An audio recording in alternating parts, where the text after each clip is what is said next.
high-level students better education,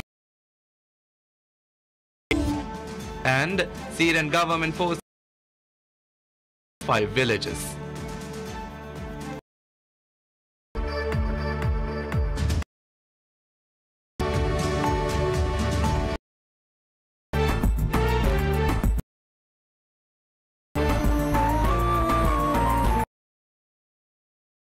Bismillahirrahmanirrahim. Assalamu alaikum.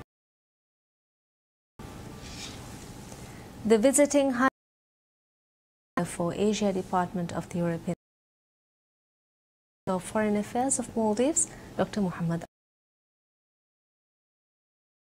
on ways of further enhancing regional cooperation as well as other important issues of mutual interest. Furthermore, Minister Asim also hosted a luncheon in honor of Deputy Managing Director for EEAS, Paula Pampaloni.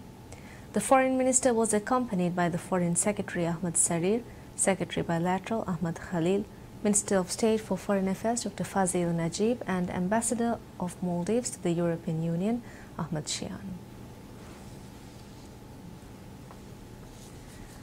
The ruling Progressive Party of Maldives, PPM, extends greetings and felicitations on the occasion of the academic New Year. In a statement, PPM extended felicitations and good wishes on behalf of President Abdullah Yamin Abdul Qayyum and members of PPM to students and everyone contributing to the education sector of the country. The statement highlighted that 2017 was a year of success and thanked students, parents and teachers alike for the contribution in building a better country. Furthermore, PPM expressed hope that the current academic year will be a more successful year for Maldives, noting the developments brought under the initiative of President Yamin. Minister of Education Dr. Aishat Shiham assures that the academic new year will provide students better education with the state-of-art technological facilities. In her address regarding the academic new year, Education Minister Dr. Aishat Shiham stated that the administration aims to ensure better education for Maldivian students and noted that achievements of the past 4 years are proof of the government's efforts to enhance the education sector. The Education Minister, with gratitude, cited that latest technological facilities will be provided to make the schools more technology-friendly to meet the standards of the globalizing world.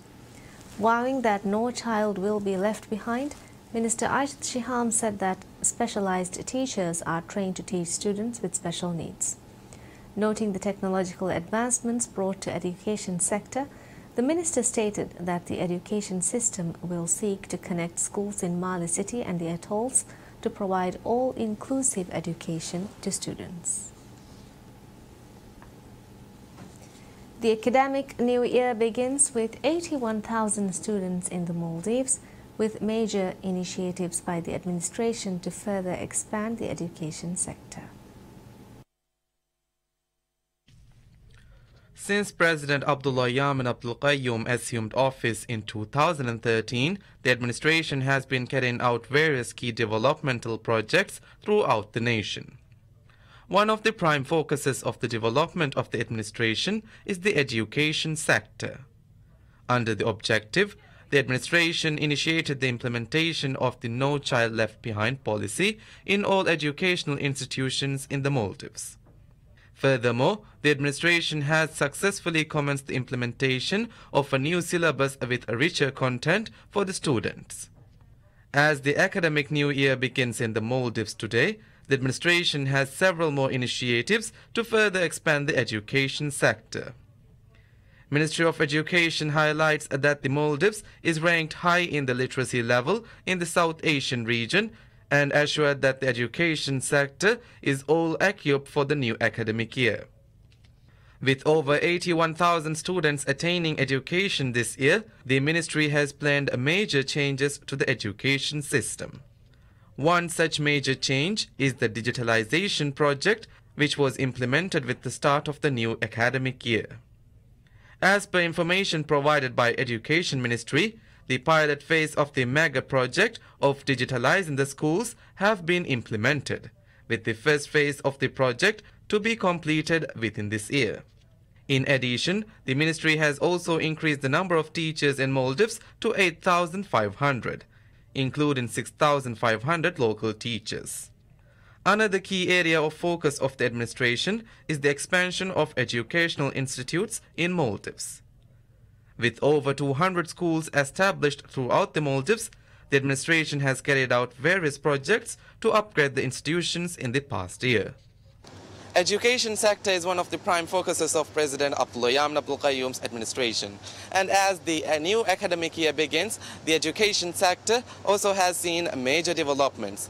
The biggest development is the digitalizing process, which will be coming to effect this year. Ismail Azim, PSM News.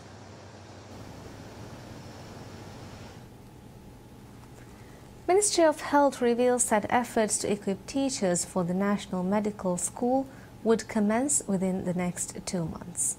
In an exclusive interview with PSM News, Minister of State for Health Dunya Ma'moon revealed that the efforts to formulate the curriculum of the medical school is progressing at a fast pace. Providing quality healthcare to all parts of the nation is one of the electoral pledges of President Abdullah Yameen Abdul Qayyum.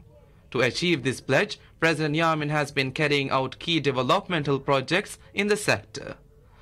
One such project is the development of the first ever medical school in Maldives, which would be established in the newly developed Dharmawanta Hospital. In an exclusive interview with PSM News, Minister of State for Health Dunya Ma'moon stated that the efforts to establish the National Medical School is progressing at a fast pace and revealed the aim to inaugurate the institute within this calendar year. Health is an important part of the SDGs, and there are many targets that we are working to achieve. Part of that process, the training or human resource development is also an important aspect, and in that part we are now working to establish a medical school for the first time in the Republic of Maldives, where MBBS doctors will be trained. I would like to thank Pakistan on this occasion for the support they have given, and also our other international partners who are ready to assist us with this process. WHO is already in discussions with us, and we look forward to receiving their support as well. The State Minister further stated that the National Medical School would be established with an aim to train experts in the medical field. She added that 2 stories of the 25-story Dharmawanta Hospital would be designated for the medical school, which has been established with the support of the government of Pakistan. We have now got 2 floors in the new upcoming Dharmawanta Hospital, the 25-story building, which would be the space where the medical college would be started. And we are now looking at the process of reviewing the curriculums and identifying those who would teach, maybe recruiting people needed for the medical college, and we hope to be actually selecting students within the coming months. So inshallah, we look forward to opening the medical school in 2018. State Minister Dunya revealed that the administration is in contact with countries such as India and United Kingdom to further enhance the new institution.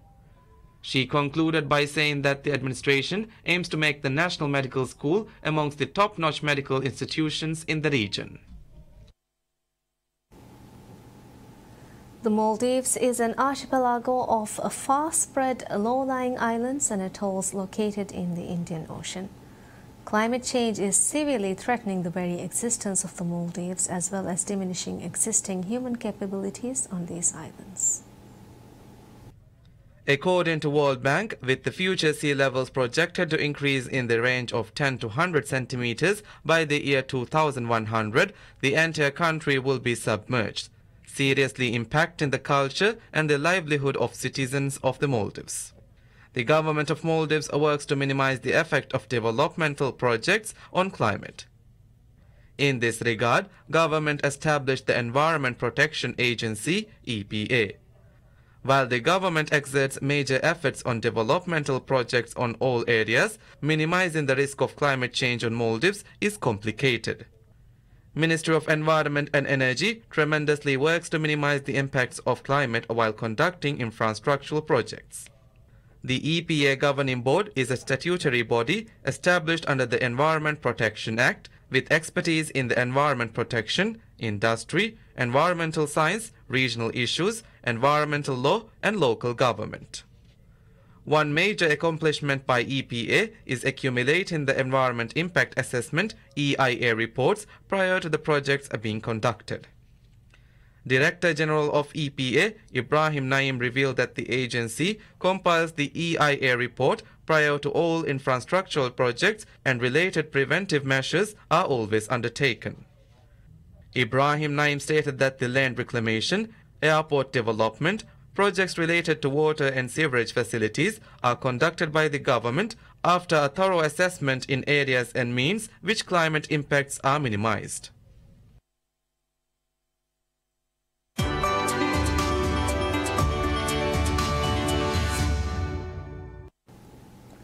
Maldives Marketing and Public Relations Corporation MMPRC states that natural beauty and culture are the best products to promote Maldives as a tourist destination to tourists. In this regard, MMPRC has organized various activities to be held this year to showcase Maldivian natural beauty and culture. Speaking with PSM News, Acting Managing Director Abdul Haris revealed that MMPRC will utilize latest technological facilities in marketing Maldives and added that MMPRC will also promote waste minimization in the sector. MMPRC plans to participate in 5 global exhibitions this month. MMPRC noted that it will work with tourism-related institutions to promote Maldives as a tourist destination to further enhance the industry.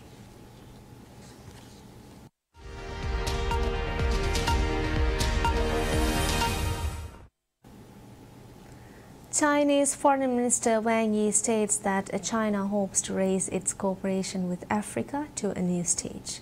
Wang made these remarks when meeting his Rwandan counterpart Louis Mushikiwabo in Rwanda, which is the first stop in his New Year African trip. Chinese Foreign Minister Wang Yi said China hopes to work closely with Rwanda to hold a successful forum on China-Africa Cooperation Summit this year and to dovetail China's Belt and Road Initiative with the development strategies of African countries, thus boosting Africa's industrialization and modernization and raising the comprehensive strategic partnership between China and Africa to a new level. Wang said Rwanda has worked out its Vision 2020 and its 2050 development plan, and these plans dovetail the China's development plans in many areas.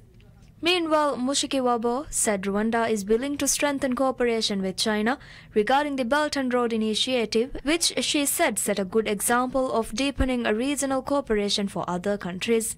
The minister praised China's firm commitment to developing partnership with Africa and the resultant rapid growth of China-Africa trade in a world full of uncertainties. China is a very special partner of Rwanda. We have worked together very well in many aspects of the development of this country. Many people in this country are aware of what China is doing in terms of its cooperation with Rwanda in the areas of infrastructure, mainly in the areas of health, of industrialization. And the visit of the minister today, I think, signifies that our countries are moving even further forward.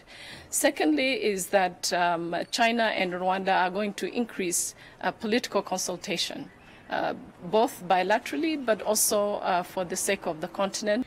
She further said Rwanda is willing to work with China to ensure the summit a success. Syrian government forces advance in the southern countryside of Aleppo, taking control of 5 villages.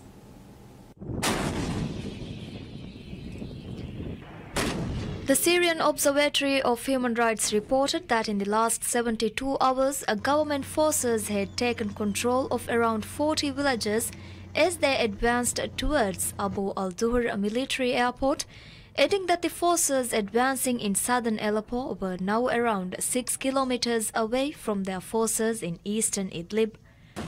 A video uploaded to the internet by the military showed government forces firing weapons from tanks and armored vehicles and warplanes launching airstrikes. The video also showed government forces removing mines from the ground. Syrian government forces have taken scores of villages in recent weeks near the provincial border between Idlib and Hama with the help of Iran-backed militias and Russian air power. They have progressed towards the Abu al-Duhur military airport where rebels completely ousted the army in 2015. Meanwhile, a video posted on the internet appeared to show heavy fighting between Syrian rebels and regime forces in Hama and airstrike aftermath in eastern Ghouta. One video appeared to show fighters from the Syrian rebel group Jais al-Azza opening fire at government forces in Atshan village in rural Hama. Another clip purported to show members of the Syrian civil defense, known as the White Helmets, rescuing injured people after what was described as artillery shelling targeting Doma in eastern Ghouta. Footage also showed thick grey smoke rising from buildings after what was said to be airstrikes targeting Harasta. The Syrian Observatory for Human Rights reported that the number of incursions targeting Harasta and its surroundings rose to 28 and warplanes launched in Arbil up to 10. The observatory reported no human losses. The continuous rainfall in Jordan recently has not extinguished the hope of Syrian refugee children as they continue to learn in a refugee camp school under the severe weather. In the suburbs of Madaba, a central city of Jordan, around 300 Syrian refugees are living under harsh conditions in refugee camps or trailers. Nevertheless, refugees have set up a school for about 50 children who live nearby. Mosa Elabi is the founder of the school and the only teacher there. Elabi was a teacher back in Syria and said that he chose to teach the children as many of them were illiterate as they could not read or write. The refugee camp school has a few teaching facilities even without training aid and textbooks. The children still go to school despite the cold and humidity inside the tent in winter. Refugee child Hamam Moses said that he likes studying despite the heavy rainfall and the cold weather. The education from the refugee camp school has gained recognition and support from international organizations. Many children who studied in the refugee camp before have transferred to formal schools in Jordan for further education. Education specialist of the United Nations Children's Fund UNICEF, Rana Kawar, said the agency launched a special program that targets out-of-school children. We have also launched last year what we call the catch-up program that targets out-of-school children, Syrian refugee children between the ages of 9 to 12. And these children have been out of school for more than 3 years. We have a total of 2,500 children enrolled in the catch-up program. It's a certified educational program under the non-formal education stream. Jordan is reportedly hosting approximately 1.4 million Syrian refugees, most of whom are women and children.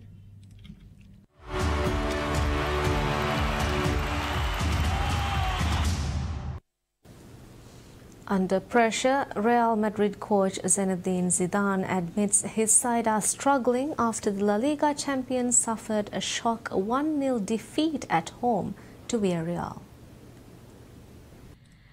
Another poor result, another round of jeers for Real Madrid. Madrid's struggles in the Spanish league continued when they lost to Villarreal 1-0, infuriating fans at Santiago Bernabéu Stadium and increasing the pressure on coach Zinedine Zidane.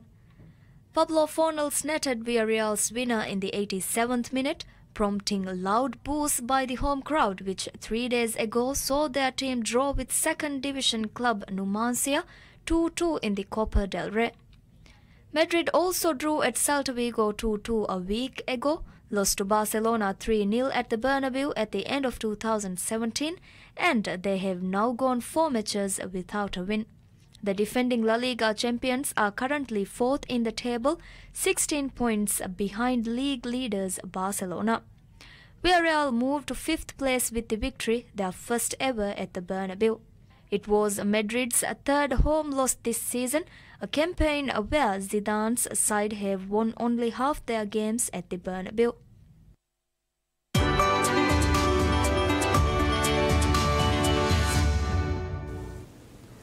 Hollywood entertainment publications report Leonardo DiCaprio will star in a movie set around the Charles Manson murders. Variety and Deadline.com said Leonardo DiCaprio will not play the role of the American cult leader Charles Manson and will instead take the part of an aging, out-of-work actor in the as-yet untitled movie being produced and directed by Oscar winner Quentin Tarantino. Plot details have not been released, but Tarantino said in November that it was not a biographical movie, but a story set during the summer of 1969, when a string of gruesome killings in Southern California were carried out by Manson's followers. Manson, who was one of the 20th century's most notorious criminals, died in November at the age of 83. He had been serving a life sentence for ordering the murders of 9 people, including actress Sharon Tate. The Sony Pictures movie is to be released on August 9, 2019, exactly 50 years after Tate and 4 friends were stabbed or shot dead.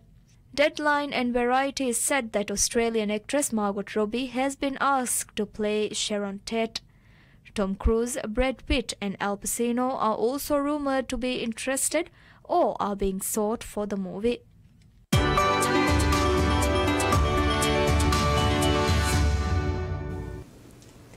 What is being hailed as the world's first laundry folding robot wows crowds at the Consumer Electronics Show in Las Vegas this week, with the hope of one day putting an end to the mundane task of folding clothes.